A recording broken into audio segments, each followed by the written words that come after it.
Okay, so gusto mo talagang matutunan kung paano sukatin ang evaporation superheat sa refrigeration system.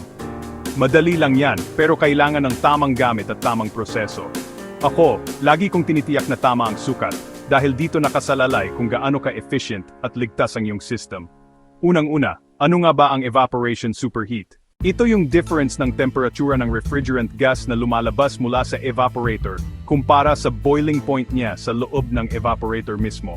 Ang tamang superheat ay nakakatulong para hindi mag-liquid floodback na pwedeng makasira ng compressor. Ngayon, paano ba sukatin to? Simple lang. Kailangan mo ng dalawang bagay, thermometer o temperature probe, manifold gauge o pressure gauge. Step 1. Hanapin ang suction line, yung malaking tubo na malamig at may insulation, kadalasan kulay silver. Dito mo ilalagay ang temperature probe. Siguraduhing malapit ito sa evaporator outlet, bago pumasok sa compressor. Susunod, basahin ang actual temperature gamit ang probe o thermometer. Halimbawa, nakuha mong reading ay 12 degrees Celsius. Ngayon, tingnan naman ang low side pressure gamit ang gauge. Halimbawa, nakukuha mo ay 35 psi.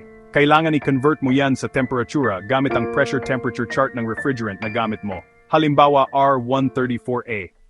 Sa 35 psi, ang saturated evaporation temperature ay mga 2 degrees Celsius. So, paano yan makukuha? Simply lang, ibawas mo lang ang saturated temperature mula sa actual suction line temperature.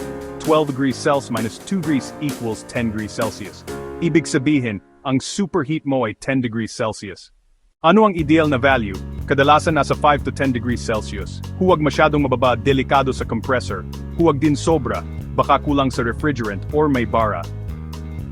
Quick tips. Una, siguraduhing accurate ang gamit mo. Pangalawa, gawin ito kapag fully loaded ang system para real-world reading.